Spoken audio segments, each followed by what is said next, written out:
cool. Then that'll be great, cause that's how we prefer it too. Yeah, I hate that. Every time I had a, like, last year, I'd be the assistant, I'm like, just kind of just let it go, you know, I didn't feel like it was my place.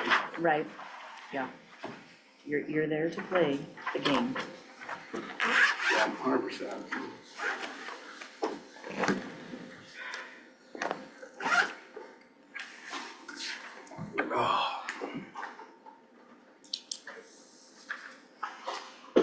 Pretty good day today, huh? Yeah. It was a Long day? little warm, but kids had fun, it seemed like. Things went smoothly. Got some sunburns out of the way. Yeah. How's Sophia's leg doing?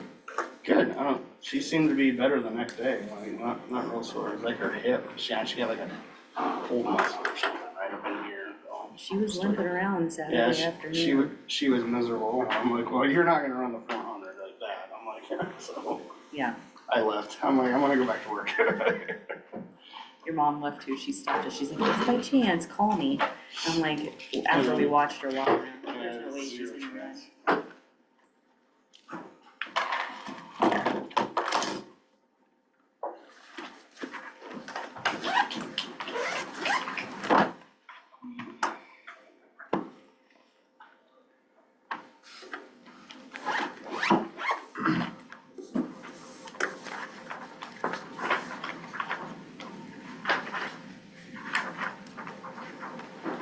What?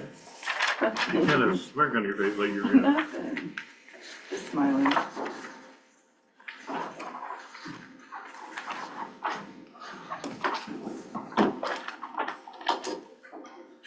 What's up? Hey, what's up? No, but that's sweet of you, I appreciate it. Well, just 'cause there's a lot of people at a table with me, so I probably shouldn't tell you what I think, so. Love you, I'll talk to you later. All right, it is 6 o'clock. We'll go ahead and call this meeting to order. Can I have a motion to declare this an open meeting? I make a motion to declare an open meeting. Second. Motion by Hannah, second by Bobby. Hope, Yes. Julia? Yes. Mark? Yes. Jason, yes. Hannah? Yes. And Bobby? Yes. We are in open. We welcome our visitors tonight to the meeting. As per the law, the Board of Education does adhere to the Open Meeting Act. A copy of that act is posted to the wall, or on the wall to my right. This meeting has been properly advertised in accordance to policy and the Nebraska Opens Meeting Act. Go ahead and review the consent agenda. I'll make the motion to approve the consent agenda as presented. Second. Motion by Hope, second by Bobby. Hope, do you have any questions? I do not. Bobby? No. Does anybody else on the board have any other questions before we go on voting? Going to vote then, Julia? Yes. Mark? Yes. Jason, yes. Hannah? Yes. Bobby? Yep. And Hope. Yes. Motion carried. Public comment? Anybody even? We'll move on to employment then. Nothing here, like I kinda said when we moved the agenda around, I think it's nice to have this on there. That way if there's any late developments, we can act on it rather than having to wait a month, but, nothing, so that's good. Perfect. All right, so informational reports, counselor's report. She's not here, but I could touch on it just briefly. Work. She asked me to. I won't, the first, she just has, some updates of the most recent college visits. I won't go over those. It's pretty self-explanatory. She does have, some information about college visit data.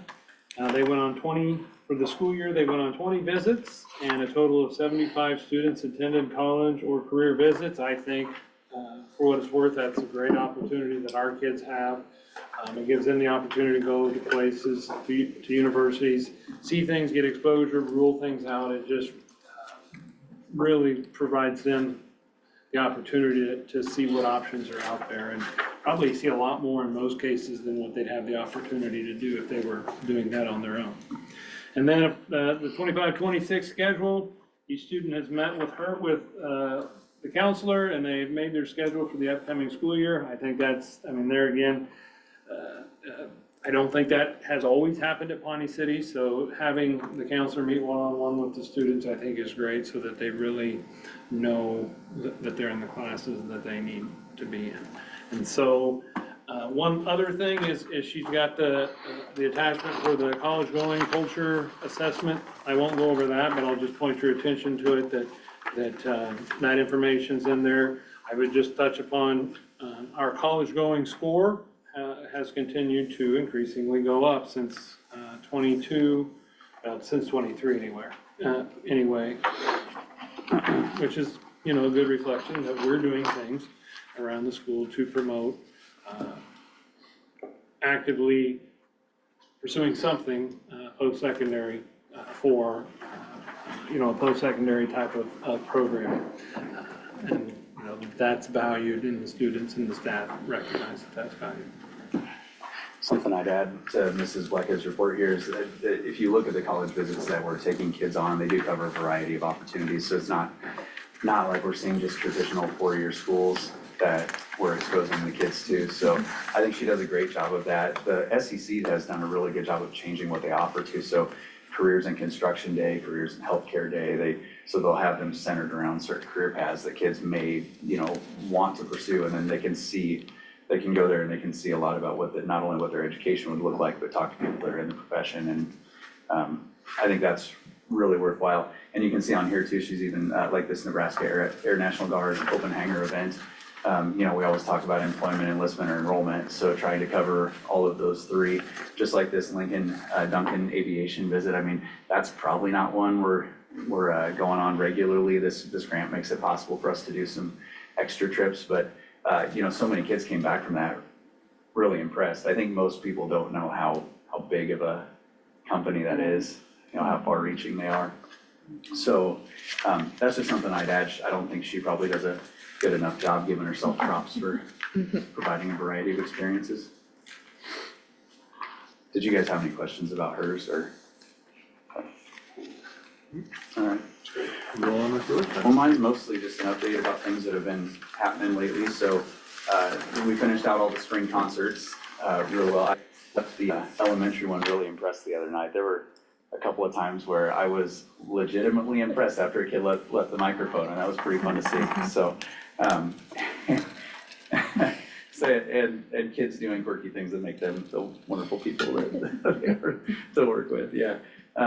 The school store, just an update, we had that 2-week trial period and they sold 44 custom items. So That's awesome. felt like for the, just the work that they put in so far, it was a good trial run. We learned some things from the data from that. There were some items that we thought would sell that didn't. And there were some that we had a couple of, like, I thought in a million years nobody would want Pawnee City socks.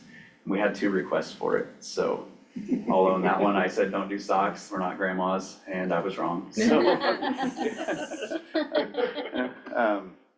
Commissioner Maher came and visited on the 24th. That was a neat experience. He came and gave brief remarks to the students. I would love to say all the students were really engaged and truly appreciated that he was here, but I think a lot of it just kind of sailed right over them. But nonetheless, it was neat that he was here in Pawnee City and got to see our school and staff and students. So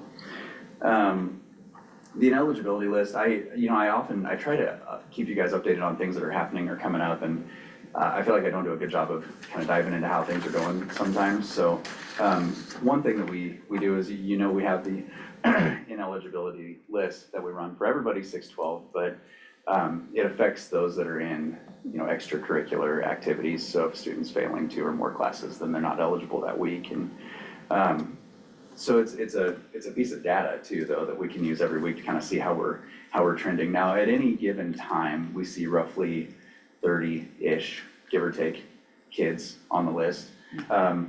Something that's been kind of nice to see lately is, while we still have a similar number, I think we had 28 this week, while we still have a similar number of kids on the list, we're seeing the number of classes failed decreasing. And I don't know if it's just like the end of the semester's coming up, I gotta get my stuff together or what. But you know, it's neat that we've got that data every year and can look for those trends. So it's been nice to see that shrink. Whenever it spills over onto the back of the page, I get a little stressed and it's a little stressful, but right now, things are going good. I think some of it is the end of the year pinch where kids wanna make sure they get the credit for the classes that they're in, and so there's a little bit extra motivation there. But that's something I'll try to do a better job of kind of continually updating you on. I think it's a good part of the picture of how things are going in school. Last day for seniors, we had a graduation rehearsal and went through their final checkout. So there's a couple that are still here, like there were quite a few here today working for field day.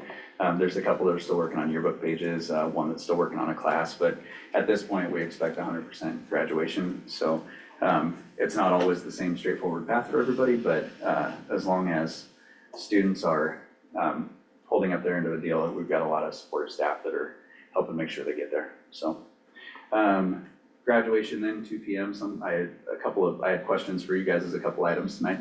One of which is, we just did a picture, so I don't know if we want to do it again, but I was just kind of wanting to know what to plan on. Typically, we've done a I will board not be picture. there. Will not be there. I will be in South Dakota. Okay, No picture. so no picture. Okay. All right, they're easy. That one's good. Okay, so on to activity related stuff. Since the last regular board meeting, we hosted 4 track meets. It was a busy season this year, just with the way things fell in the rotation. So we had conference and MUDECUS for high school this year, and everything's gone really well. So I think pretty much every day we've left thinking we did that well. So that's really nice, and hearing other people say that too. We have districts coming up on Wednesday. That one requires a lot of work because being a state qualifying event, there's just so much more redundancy in everything that happens. So it requires a lot of people. Fortunately, we host that in conjunction with Sacred Heart. They're the actual host.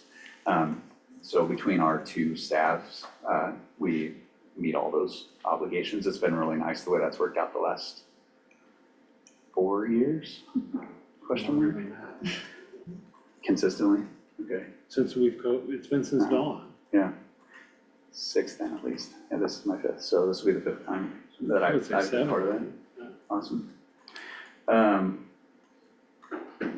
COVID throws it off when I think back to that year. I'm like, I don't even remember what happened then. So, let's see, honors banquet, we had 181 meals served, so it was a pretty good turnout. We almost had to set out another table, so my guess was off a little bit.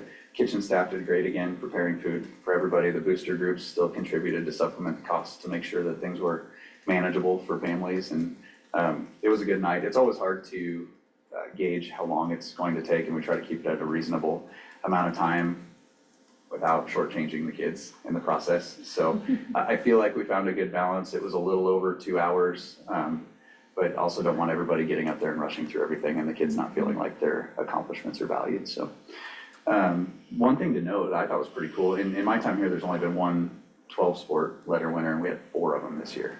And so I asked Dawn and April too, because they've had some experience, and they could only remember 1 other in the last decade or so. So it's a pretty neat deal that we had that many in 1 year. Another thing that happened recently was we had National Honor Society interviews. We have a super huge group right now, 17. That's not normal. That's pretty big for us. And so this year we only had 2 new inductees. So that's a little on the low side. We had 3 that interviewed. So probably less than what we would normally see average. And right now we currently have a greater than average amount of kids in NHS. So kind of swing one way to the other. But just a quick update on that. Let's see, this might be a good point to ask. As far as activity considerations go, I mentioned last time we were finalizing the calendar for next year, the activity calendar, and we've come into conflict at times in the past with the December board meeting and the elementary Christmas concert. I looked a lot at our options, and so I wanted to kind of discuss that with you really quick. We've talked about moving it. We've talked about not having a Christmas concert and having it after and having a winter concert. We generally didn't like that idea. But given all of the activities that are happening in those weeks leading up to Christmas break, it's really challenging to find an open date to have the concert. So much so that I'm coming to you to ask if we could consider moving the December meeting. Now, I know that it's really important that we keep our consistent meeting schedule. I'm almost wondering if this might not be a good practice moving forward. We're not gonna get more dates in December, and to be honest, basketball a lot of the schools that we've been trying to find dates with, it's made it even trickier. So we just filled up another one of the dates in those 2 weeks leading up to break, so. Well, and not only that, I mean, you've got, sometimes we float back and forth between C and D play productions. Yeah. We've learned the hard way that we gotta protect both of those days, otherwise we'll guess wrong. Right, And that's Yeah, 2 thanks for days, bringing that that's that Tuesday, Wednesday, I think. so I guess an idea, because we obviously protect Wednesday nights for school activities, the board isn't bound by that same policy, so that could be one option. That's something I would propose for consideration. It's not something we obviously need to decide tonight. I just wanted to bring it up in advance so we could have time to think about it and get the schedule finalized. So at this point, right now, I've got elementary Christmas concert ? On that Monday, December. I know it's not in the Thanks. calendar yet, Hey, but yeah. a lot of stuff isn't in the calendar yet, but I went ahead and put That's in my. the Yeah. calendar. You don't have the school official calendar. The board meeting stuff? Board meeting. Yeah. Yeah. I'm No, fine with Other the activities. the concert other isn't, that's in yeah. mine. Basketball games and stuff. Yeah, I I'm mean, good I with don't know it. what kind of vote, we need to vote on it, Well, what we'll probably do, if we can get, if everyone's on board with it, what we've done in the past is we've approved the board meeting times at the June board meeting, and that would help. We would, like, so this year, I know we tried to do both the same night, and that wasn't terribly popular, because we were rushed on the board meeting, and then it was a later start on the concert. That really does, for those littles, that does throw them off. Even a half hour can mess with them and their sleeping rotation. I know our 2 board members that always had Wednesday conflicts are no longer board members, very often have Wednesday conflicts, and so did Lisa. And so, to me, Wednesday would make sense if I'm good with it. if there's no conflicts. So we'd be looking at the 10th. Problem is, that state play production. So the Wednesday prior, the Wednesday after, Derek, Mr. Ness? Because then we're getting pretty early into. So yeah, it'd be the Wednesday, it kind of just depends. The board meeting, what day does it have to be before? Right. Of The the month? 15th. The 15th of the month, okay. So it would have to be the week before. Historically, we So wanna have it before payroll is released. In state, I think, what is it that it has to be before the I thought it was For the before the third? third Monday. Before the third Monday. Yeah. So we'd have to do it on the 3rd or the 10th if we looked at Wednesdays. We couldn't do it on the 17th because that's past. Is there anything scheduled for the 3rd right now? Well, typically, we don't have school stuff on Wednesday night, because Oh, sure. it's in policy that we can't do stuff on. 7 o'clock is the latest anything can go on a Wednesday night.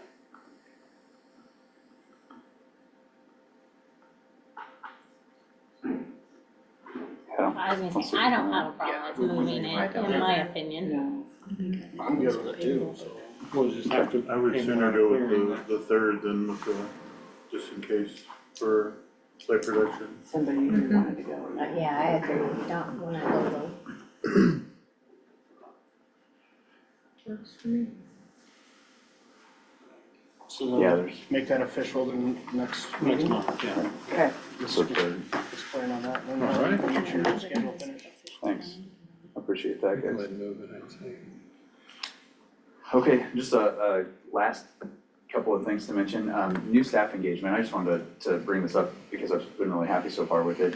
We've got a number of new staff next year, and at this point, every one of them has either spent a day or time here, or at least been actively involved in decisions for next year. So we had 3 new staff members show up for Donkey Ball. We had 1 come and spend the day here at the end of last week. We've had 1 that's participated in at least 2 after-school meetings for curriculum. So it's been a really good start, and I just wanted to bring that up as positive. So Donkey Ball also was pretty fun. I didn't know what to expect. Now I've got a better idea. How you feeling? Sore. It's more than the sunburn. It was fun to see that many people there and fun to see everybody willing to try something kind of silly and borderline risky. And so,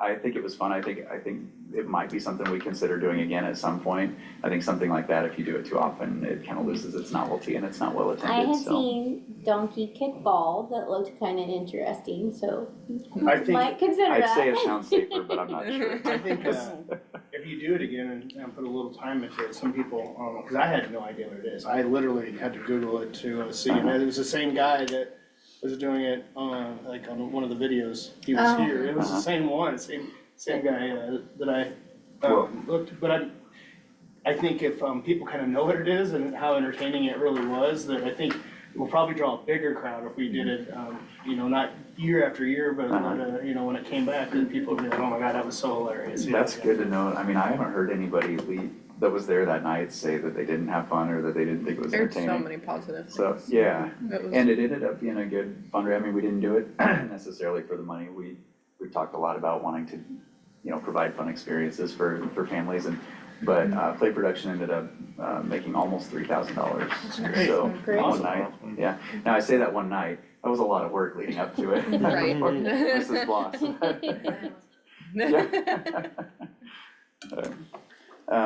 Obviously, I left Commissioner Maher visit down there too. And then just lastly, Worlds of Fun 8th grade graduation trip this Friday. Mrs. Rauner is going as a sponsor. So, yeah. Let's hope we don't have a repeat of last year with the tire, right?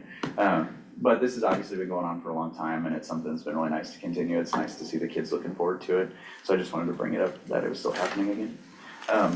Any questions? I have one. Just more of a general one for everybody. The graduation, I haven't, as a board, what is expected out of us? Great question.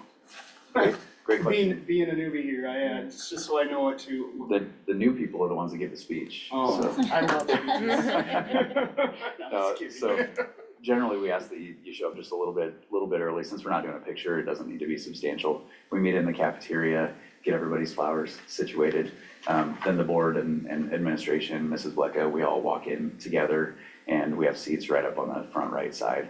Okay. So, generally as board members, your responsibility, there's representation of the board. You don't really have any functional, look your best.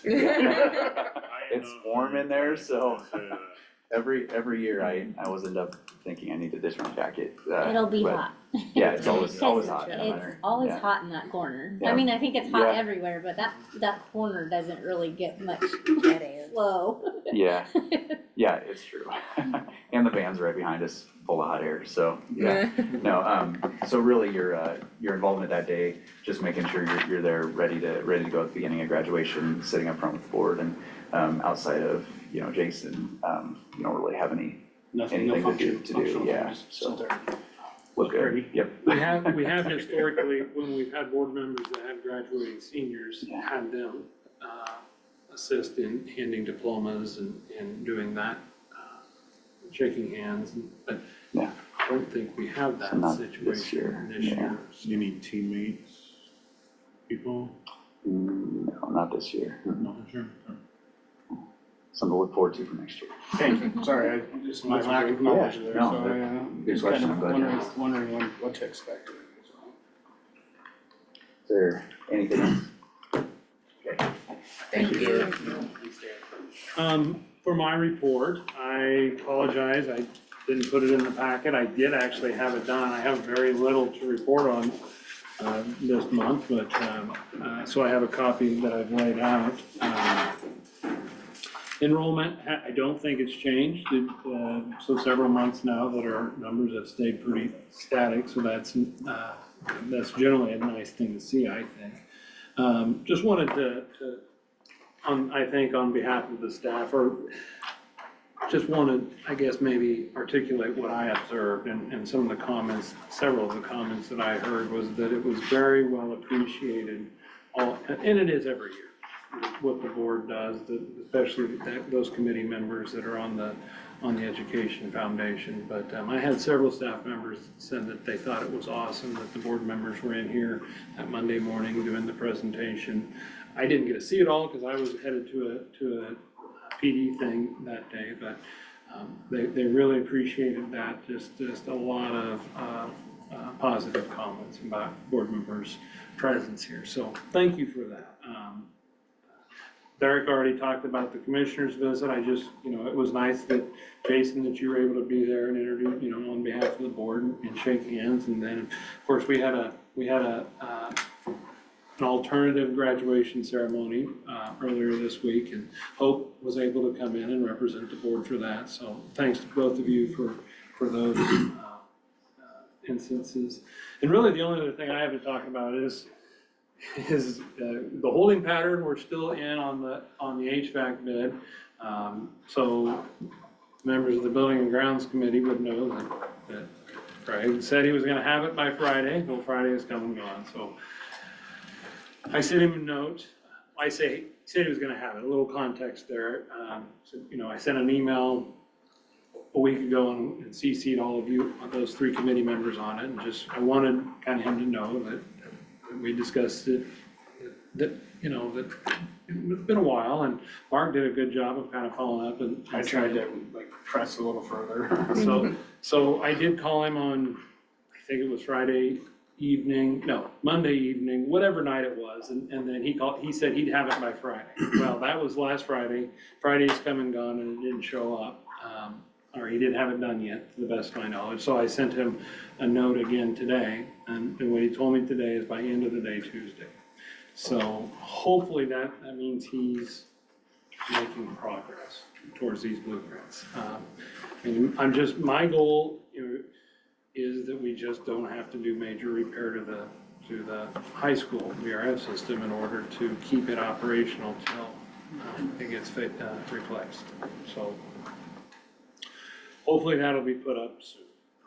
And beyond that, that's really all I have for this meeting. All right. Board committees. Brian was saying, the communications committee had teacher and staff appreciation week. We had the whole week full of stuff. Monday we did the all school assembly, thank you. Like, what's the word? Assembly, where we gave out the Teacher of the Year award to Mr. Bloss, and then was able to raffle off some of the prizes that we had collected from the community members and businesses and organizations throughout the district to the teachers. So Wednesday we had grazing boxes that were purchased from Dunn Country Meats that we delivered around to all the teachers and staff. And then Friday we had ice cream floats for them in the lunchroom. It ended up that every single teacher and staff in the school was able to get a prize donated by the community. And then we had 2 extra ones that we just threw everybody's name back in the hat and drew again. So it was very, very well sponsored, supported by the community and organizations, so we're very thankful. Miss Admonson had already started putting out thank yous in the break rooms and that, so she took care of that for us. So as soon as those are all ready, we'll get those mailed out to everybody. But other than that, it was a great week. Appreciate your guys' background or getting everything put together. I mean, getting your prizes from everybody. Oh, thank you for what you did. It was a fun week, really. Always, seems like it always is. The only other thing that I wanna do before we go home tonight, or not, but I just wanted to remind you all that the board has been invited to the PEA's luncheon at the end of the school year, which is next Tuesday at 11:30, in the cafeteria, I believe. Is that right? That's, well, I assume, that's In what the it usually cafeteria, is. okay. And we just need to RSVP to Julie Pierce if we're gonna go. So there's that. Go back to stuff so I don't talk over it. All right, anybody else have anything for? I have a question Mhm. on, so just when I'm signing these checks, for the bed bug Mhm. sweep and treatment, so do we actually have to treat We did, Okay, so I we figured had, because we it's a had some, bigger amount? we try to do a sweep 3 times a year roughly, and then, so we were due for one anyway, but we had some students that had, so we found some. Sure. And so it just so happened, I called James and he was gonna be at the hospital the next day anyway, so,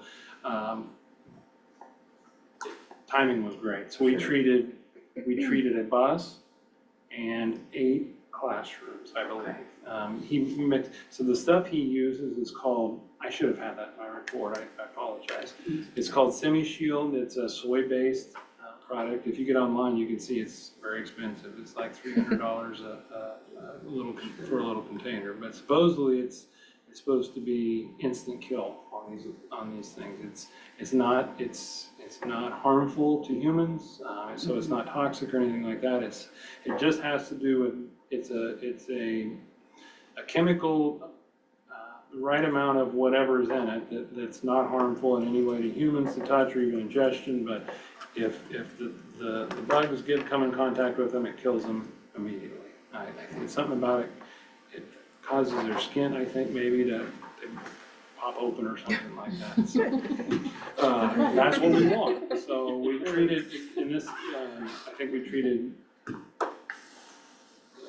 most of, 3 or 4 in the high school and 3 or 4 in the elementary and then a bus. Okay, I was Does just that sound right? curious, Yeah. because the amount was higher than normal, so I Yes, figured. so we well, and probably it was had a to do little, some. it was treatment, and it was a little more treatment too, because it was, we wanted to make sure we hit the areas of concern. Sure. Okay, thanks. Then did they do a sweep after they They treated the did, we rooms? did a whole campus sweep, they weren't going to, and then something canceled in their schedule, and so we had 2 dogs and a little more free time, and so it was right after school. So I just started with them on the south side of campus, and we worked our way north, and one of them treated and one of them swept, so we got the whole campus. So unfortunately, we never found it, and they're supposed to be highly, within, I don't remember the distance, but within a certain distance, they have a high. I think it was like 10 or 15 feet up. I don't know about that, but they only find them if they're alive, which is only if we care about them, right? Yeah. If they're dead, apparently they can't smell the scent. Interesting. I was gonna say, I remember him talking about it when he came and talked to us that one time. Yeah, it's the same guy. Okay.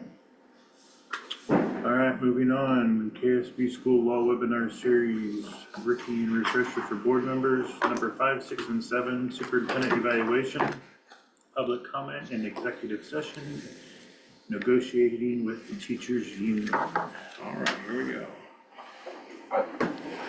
Hello, welcome to KSB's board snippets, a little bite-sized training that we know board members in Nebraska need to understand how to do their very important job serving on school boards. I'm Karen Hussey, this is Jordan Johnson. Throughout these board snippets, you'll get a chance to see all of the attorneys at KSB School Law because we all want to have a chance to share with you. Today's topic is superintendent evaluation, and I am so excited to have a chance to talk to you all about this because I honestly believe this is the most important job a school board member does throughout their entire time as a school board member is to evaluate the superintendent. Before we get too far into the weeds, however, I hate that lawyers ruin everything, but we do. I have to tell you that KSB School Law only represents public school districts and related entities like educational service units. We don't represent individual board members, we represent the board. Technically, these slides don't constitute legal advice. They're just training for you to have. And nothing in this presentation creates an attorney-client relationship between you as an individual and Jordan and I as lawyers. Again, we represent the school board, not any individual board member. With that boring stuff out of the way, what we want to do with you in the next 10 or so minutes is talk to you about why superintendent evaluation is so important, what some of the legal requirements are that every board member should know about evaluating your superintendent, and then the next steps for getting started on the process of getting your superintendent evaluated. So first things first, I love this cartoon because I think this cartoon actually points to what attorneys do wrong when we talk to board members about superintendent evaluation. I'll let you read it for just a second. I think what attorneys do is we get so hepped up about the how and the legal and the blah, blah, blah, blah, blah, is that we don't stop and talk about what's inside the box, which is the most important thing about the evaluation process. And that is the way that you have a lasting influence on your school district are really two ways: policy and hiring and evaluating the right superintendent. And I believe to my bones that one of your most important jobs all year long is getting ready to do the superintendent evaluation. I've represented public school districts now for 27 years. You know, I started when I was 12. I have seen this in my time working with school districts, is to see how important this evaluation process is. But when you look at the academic research behind what happens with high functioning boards, it reinforces the idea that the superintendent evaluation process is vitally important. A couple of examples of the social science research behind how important superintendent evaluation is. One is a study done by the Panasonic Foundation. That foundation specifically was focusing its work with at-risk school districts with high poverty, with low test scores, high turnover in their teaching staff.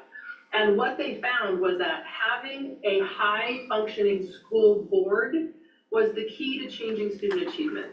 It's like the magic sauce. And I can't 100% explain why what happens in your board meetings on Monday nights translates into how a fourth grade student does on their tests when they're doing academic testing for the state of Nebraska, but it does.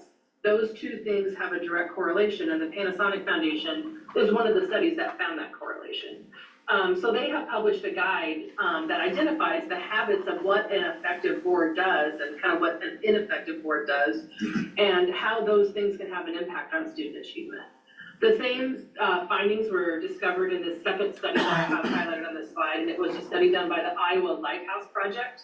And what they did is they interviewed hundreds of board members and identified boards that were considered stuck, like boards that weren't making progress, and boards that were advancing the ball and had high-performing districts.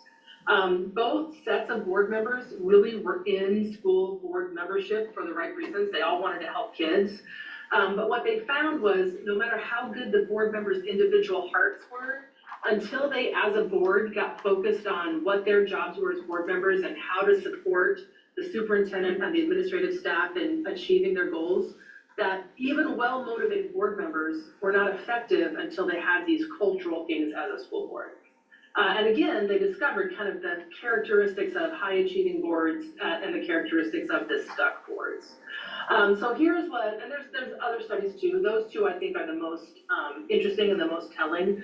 But here are the characteristics of a high-achievement school board. High collaboration between the superintendent and the board, and high collaboration among board members, which I think is part of the superintendent evaluation process, right? Because you need to tell the superintendent what you want from him or her, and then have him or her tell you what they need to give you what they want. Secondly, high communication, talking to the superintendent about the evaluation process, not having it be like a surprise or a drudgery, and talking to other board members about the evaluation process.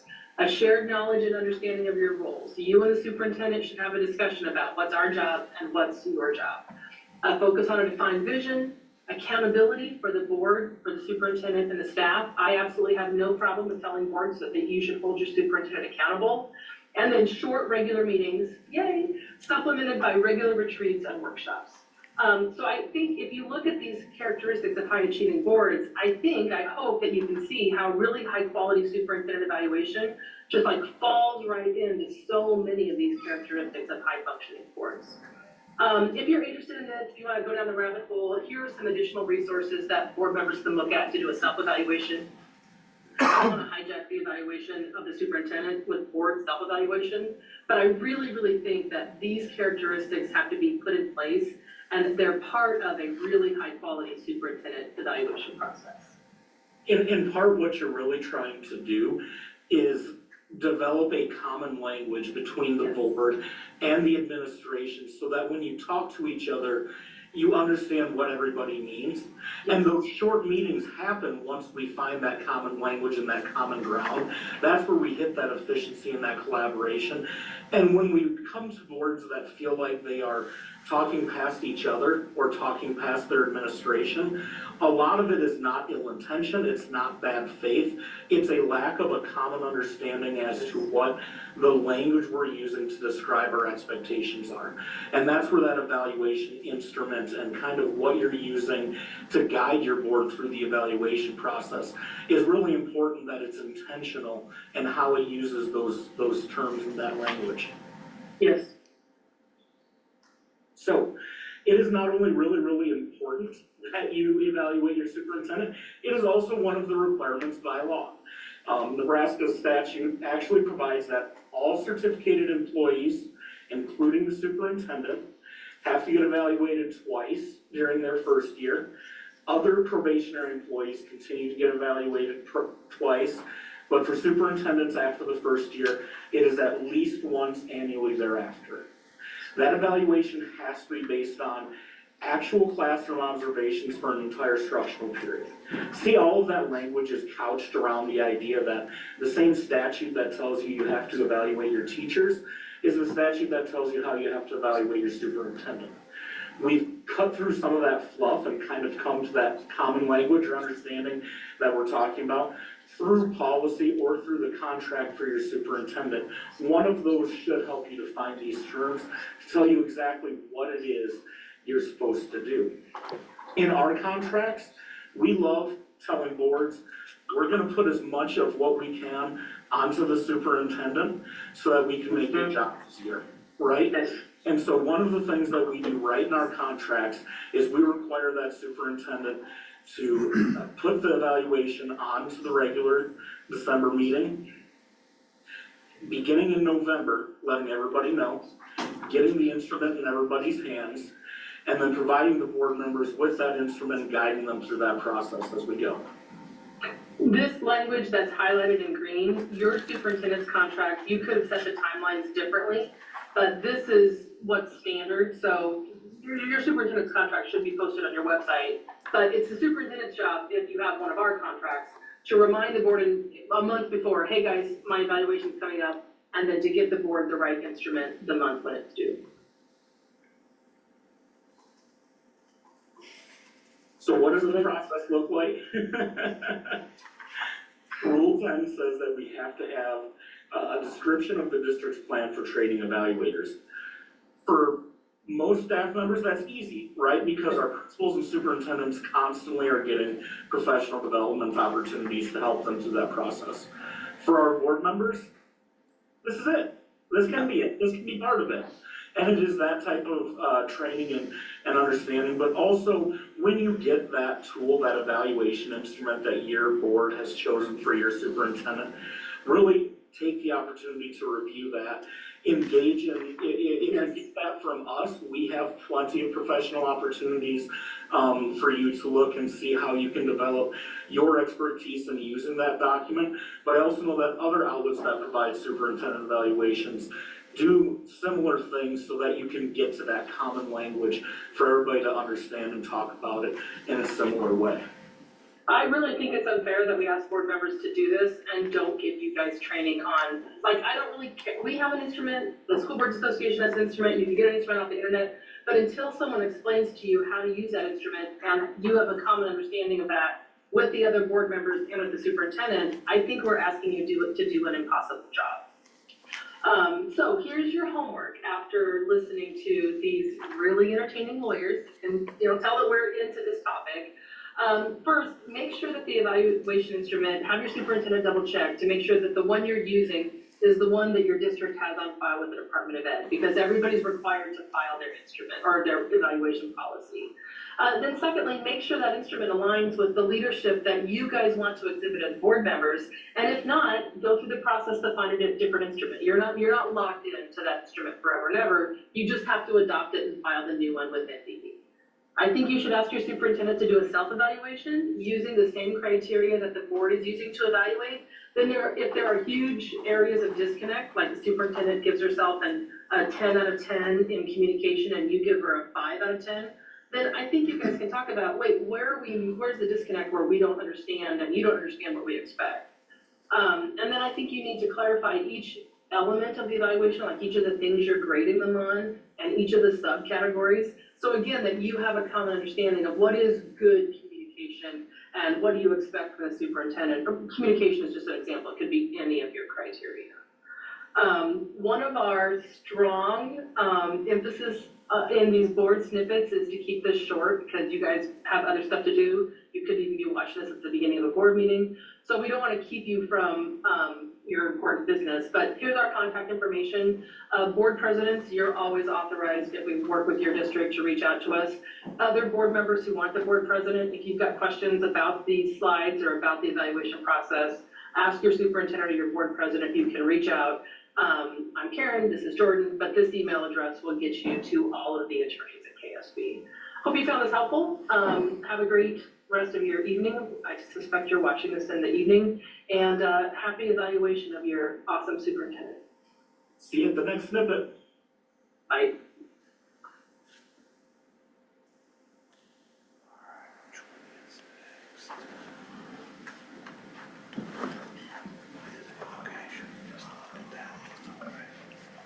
Any questions or comment about that one before we move on to the next one?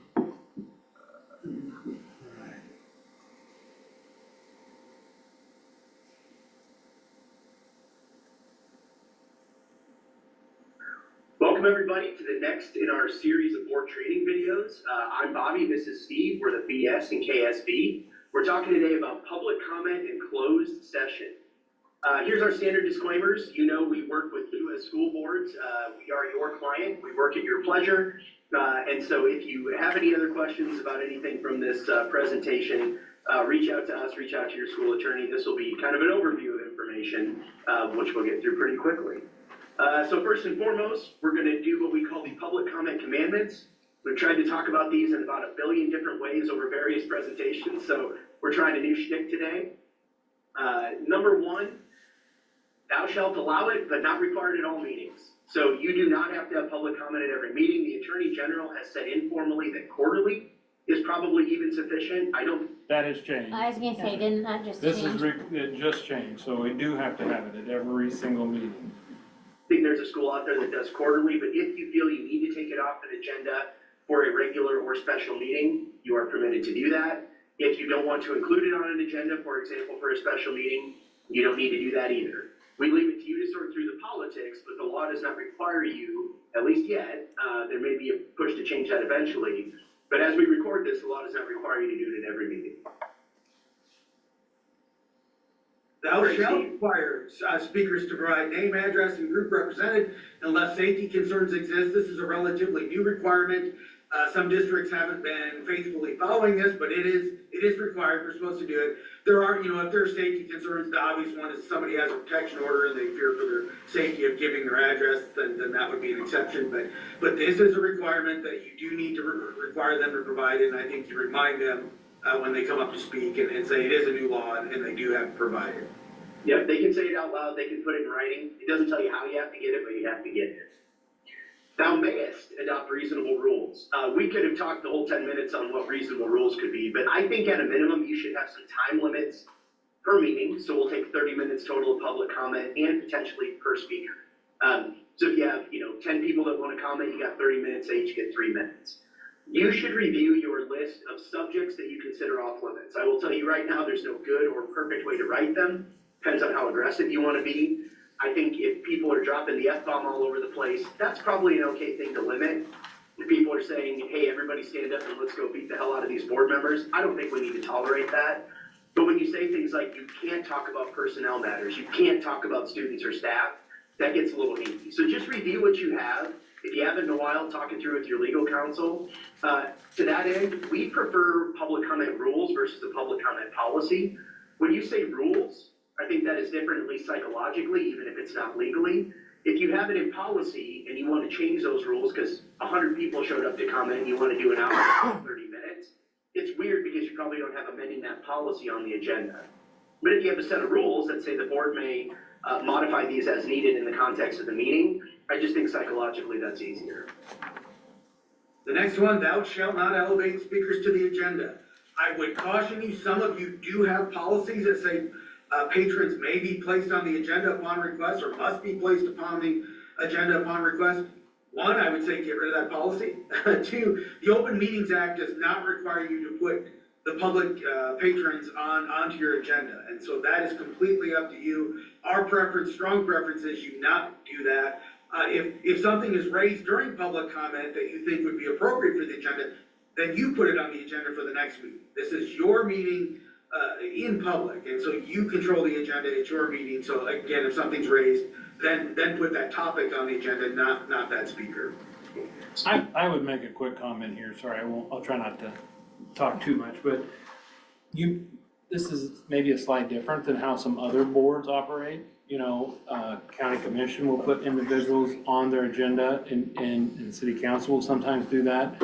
One big difference between a county commission and a city council, at least, you know, in our size of municipality, is typically those are paid positions and they have management responsibilities that go along with their role on their respective board.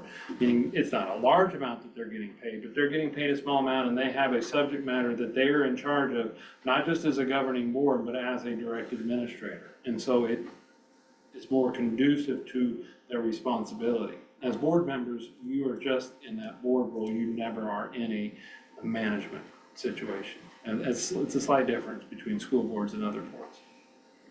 Speaking of which, thou shalt not respond or engage with speakers during public comment. There are a number of reasons for this, not least of which is a lot of things people raise may not be on your agenda. When the board starts talking, answering questions, posing questions even to the speakers, what you're supposed to do as a board is document in your minutes the discussions of the board. So when we're doing anything other than being recipients of the comments that are made to us, the board starts engaging, that is a legal significant thing that is happening. So our advice, don't engage with those speakers. If they have a question they want to pose, or if you think the board should talk about something raised, put it on an agenda for the future, to Steve's point earlier. Honor your fellow board members and don't grab the mic. We have had some board members who have stepped down from the board table and gone to the public comment table and started speaking as a member of the public. One, I would warn you, the Attorney General, the current Assistant Attorney General says, she doesn't think you can do that. She doesn't think members of the board get to address the board. And so that would be issue number one. But issue number two, it really isn't appropriate for you to do that. If you have something you want to say, put it on the agenda and have that discussion. You really shouldn't be participating in the public comment piece. When the gavel comes a knocking, don't be a talking. What we're saying there is, don't sit there on your phone and send text messages, especially not to your fellow board members. Oh my gosh, can you see the shirt this guy's wearing? Is that skirt long enough to even be legal in school? If you're doing that and members of the public see you, it is perfectly appropriate for them to send a public record request for all communications sent by board members during the meeting. So I've seen it happen. I understand you may get a text from a spouse or something like that.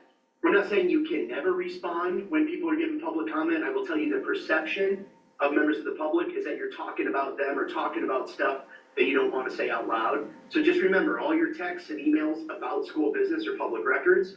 So just be mindful of doing that sort of thing during public comment period. All right, next, we're going to talk about closed session. Again, a million things we could say about closed session, but we're going to hit on the high points and hopefully hit the things that we know schools struggle with. Here are some myths. Number one, you don't have to ever recite the words closed session on your agenda. The neighbor to that is closed session is not alone a sufficient agenda item. We've seen it a million times. I know Spark sometimes has closed session as like a standalone agenda item at the bottom. It is not sufficient, nor do you have to have it, right? Closed session for personnel is always okay. That is a myth. If you just have a standing personnel agenda item, not permissible.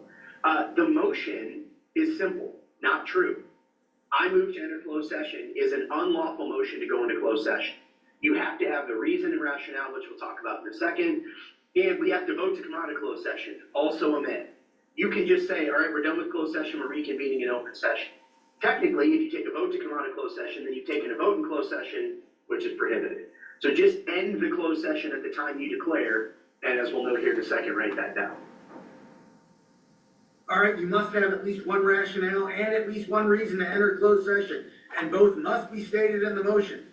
We've seen this, I think probably at many meetings we've attended, we see one or the other, but not both. Oftentimes in the motion, you have to have both. And we'll talk about what a rationale is and what a reason is in a minute. But the subject matter or the reason has to be consistent with your sufficiently descriptive agenda item. So again, personnel is not a sufficiently descriptive item, but conducting the evaluation of the superintendent, that would be an appropriate agenda item. So your motion and whatever purpose you're gonna have for going into closed session must include a rationale and a reason. There are two rationales in the statutes. Number one, it must be clearly necessary for protection of the public interest. Or number two, it must be clearly necessary to prevent needless injury to the reputation of the person you're talking about, and that person has permitted you basically to do it in closed session. You have to have one of those two things in every motion. Have to. The reasons, and these are provided for specifically in statute, strategy sessions for collective bargaining, real estate purchases or litigation, deployment of security devices and personnel, investigating criminal misconduct, evaluating personnel. Those are the only ones that are listed in the statutes that apply to school districts. And again, as we said, when you're evaluating personnel, you have to have a needless injury requirement, and so you can't just go into closed session and discuss personnel. Evaluating the superintendent, I know a lot of districts across the state just do the entire thing in closed session, probably not appropriate. There needs to be a needless injury piece to that, and as Bobby said, if you're evaluating somebody and they say, no, I want that done in open session, your choice is to do it in open session or not evaluate them at all. Other acceptable reasons could be, these are not in statute, but this is just based on our experience. Receiving legal advice, because obviously it's in the public interest for the school district to maintain attorney-client confidentiality. Contract negotiations are another, not just collective bargaining, but negotiating other contracts. Obviously, you don't want to give away the farm in open session, because then the other side would know what they could do to bargain to their benefit. And then sometimes student and staff confidentiality. We've got federal and state laws that protect student records. We have a state law that protects personnel records. And so there are times in order to comply with those statutes where we may need to go into closed session so that we don't reveal confidential information. Your motion must include a reason and rationale. So for example, move to enter closed session to discuss personnel. A bunch of you do that. It's not your fault, but that is insufficient. But if you move to enter closed session to discuss collective bargaining, which is in the public interest, right? Because we don't want the teachers to know what our top dollar is, that is a lawful agenda item. The full motion has to be recorded in your minutes. It is a roll call vote. It can't be moved to go into closed session, all opposed, right? It's a roll call vote like any other. The board president has to restate the purpose for the closed session before you go in. I would record that in the minutes. And then your time going in and coming out of closed session must also be in your minutes. And finally, don't be too proud to use a script. We have a script for almost any reason you can imagine for going into closed session. It's foolproof. If you read it, and that's the key, you gotta read the whole thing. But if you read the whole thing, you will have complied with the closed session requirements in the Open Meetings Act. Thanks, everyone. Thank you.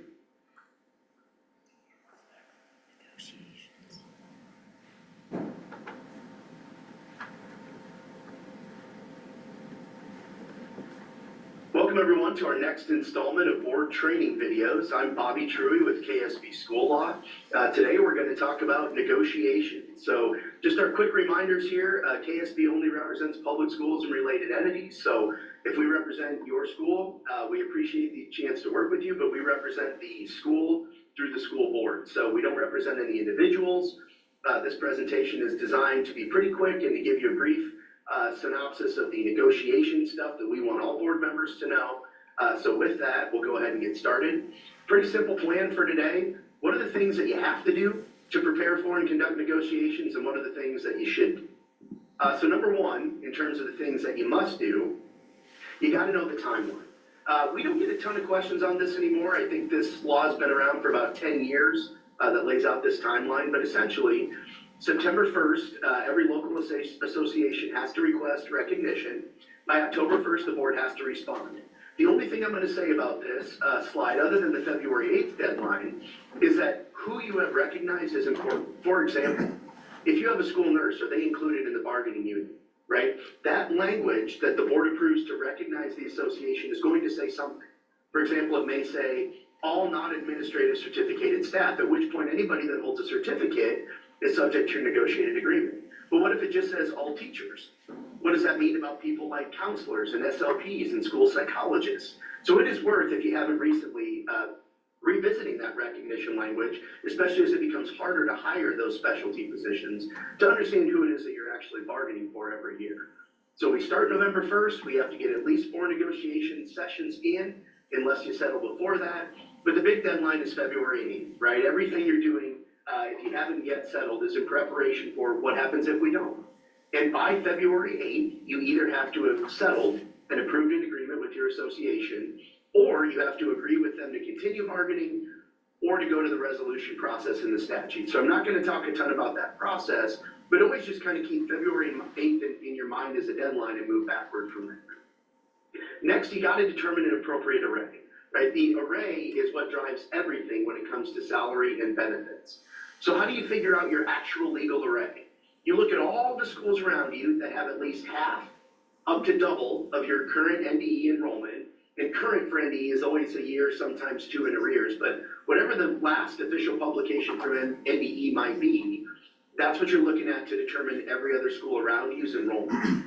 We think of this like those little kid toys that you expand out. Once you know what those schools are that meet the half to double requirement, you expand that bubble out until you get to a point where you've got enough of it.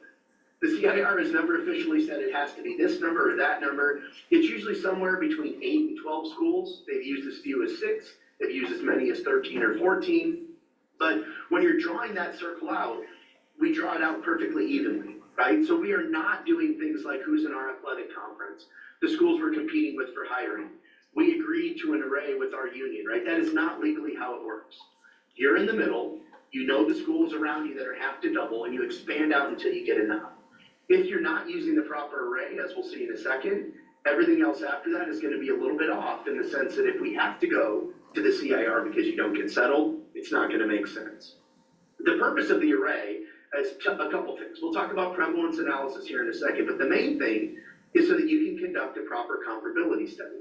You have to get one from somewhere, whether that's from your law firm, KSB, Perry, whether that's using the NASB software, you gotta get one from somewhere. The whole concept is you put your entire staff in a group and you transplant them to each of your array schools. Once we know what your staff would look like on your array school's negotiated agreement, what salary are they gonna get? What benefits are they gonna get? We square up for differences like how many duty days do they have compared to us? Well, we offer cash in lieu and they don't, or vice versa. There are rules that we apply to make it as close to an apples to apples comparison as we can. Then we look at the cost of the salary and benefits for your staff at all of your array schools, and that kicks out a number we call total compensation. Using that total compensation number for all of your array schools, we find the average of those, the actual midpoint, and we divide it by 2. When we talk about the 98 to 102% rule, what we're talking about is that 100% number. So a simple example, if you have a 9-school array, the average is 10 million salary and benefits for total compensation. The midpoint, the true midpoint, is 9 million. That means your 100% number, right? Your CIR midpoint is 9.5 million.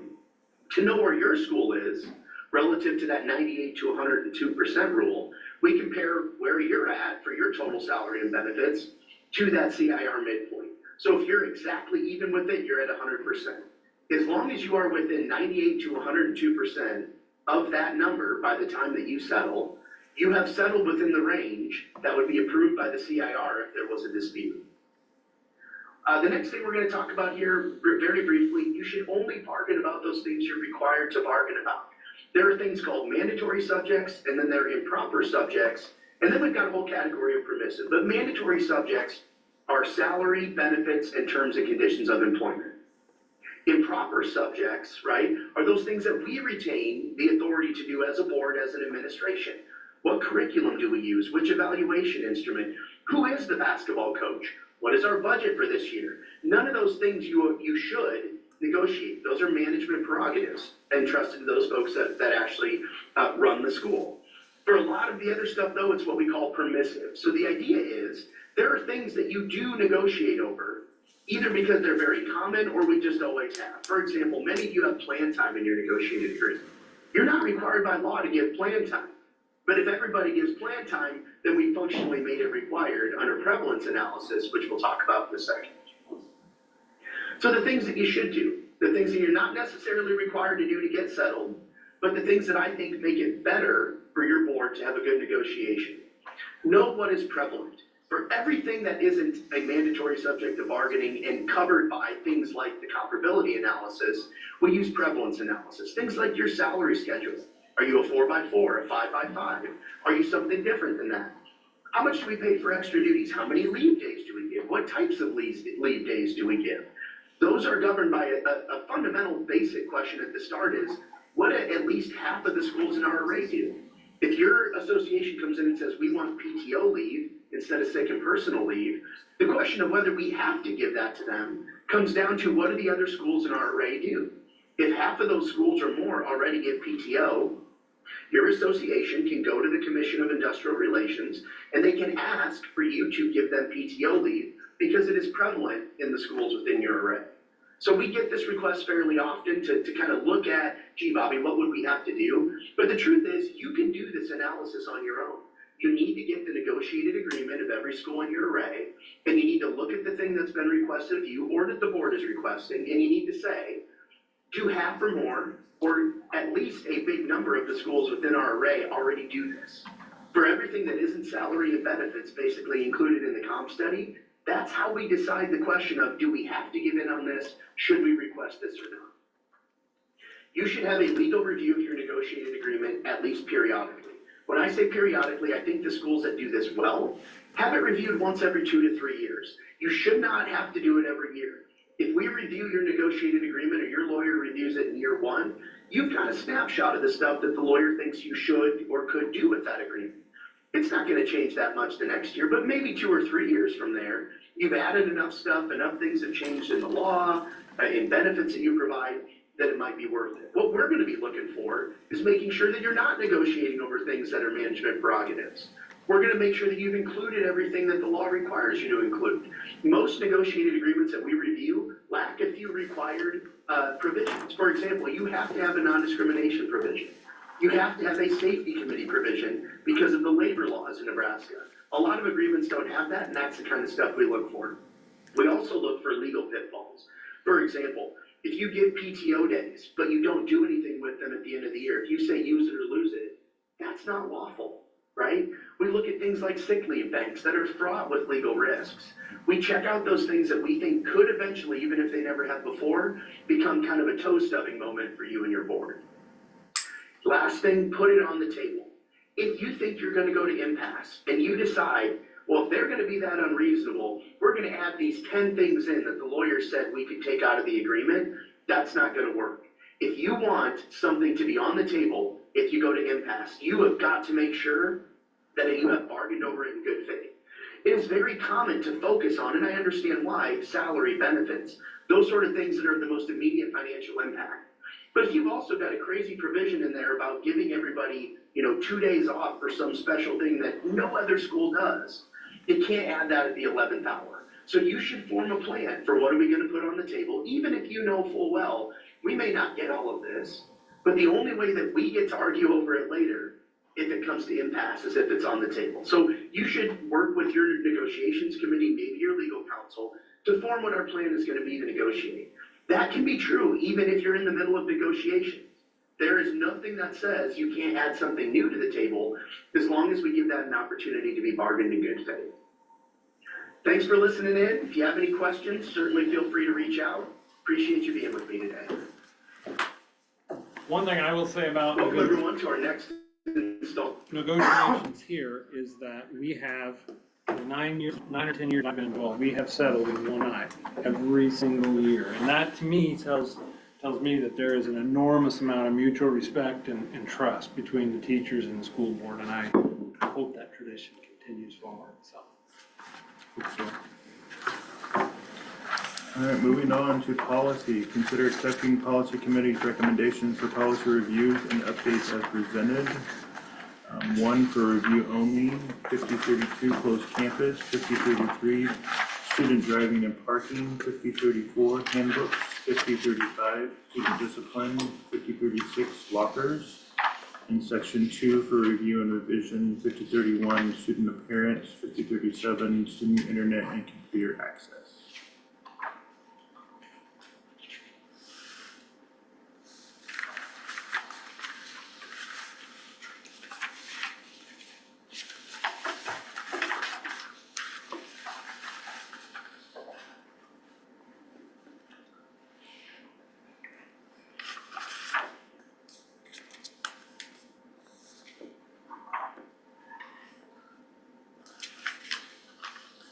I will make that motion to accept the policy committee's recommendations for all items as presented. Second. Motion by Hope, second by Hannah. Hope, do you have any questions? Hannah? No. Any other board members have any questions or comments? Good, we'll go right into voting. Then Mark? Yes. Jason, yes. Hannah? Yes. Bobby? Yes. Hope? Yes. And Julia? Yes. Motion carried unanimously. New business, consider approving special education speech services contract between Pawnee City Public Schools and Maria Hippen, speech language pathologist for school year 2025-2026 as presented.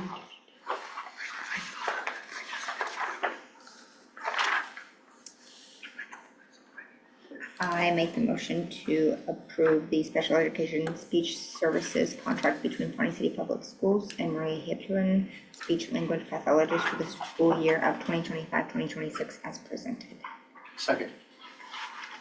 I have a motion by Bobby and a second by Mark. Bobby, do you have any comments or questions? Mark, do you have any? I do not. The rest of the board have any comments or questions? All right, go on motion, or did you have something? I just was curious if this needs to be changed at all. What does it say? It's for the written notice that all communications regarding this agreement shall be sent to the parties via their, and then it gives you as the superintendent. That's a good point. What page is that on? That is on page 4. Oh, yeah, I'll change that quick. To me, that's, I'll put Todd Evans in there. Yep, I will certainly do that. Good catch. Other than that, I don't have anything else. So do we need to have a updated?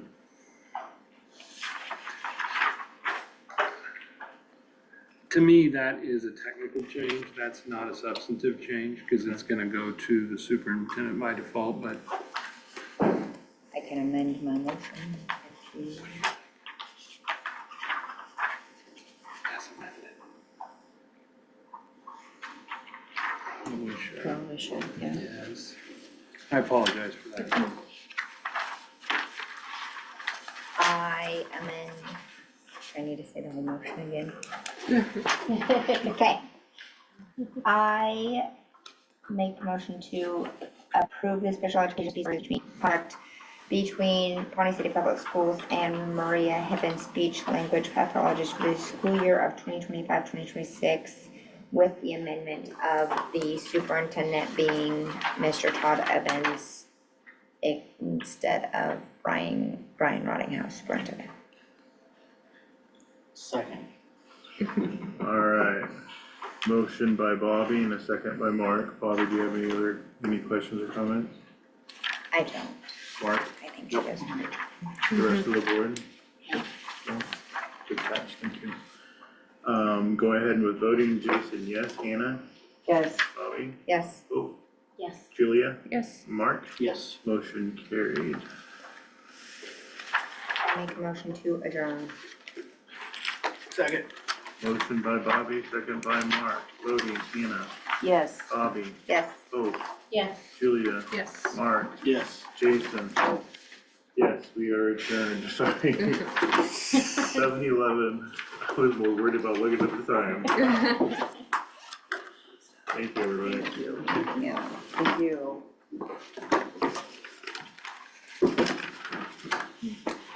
What do I do for an education foundation. See you, yeah, see you. He probably won't meet until, probably the first year.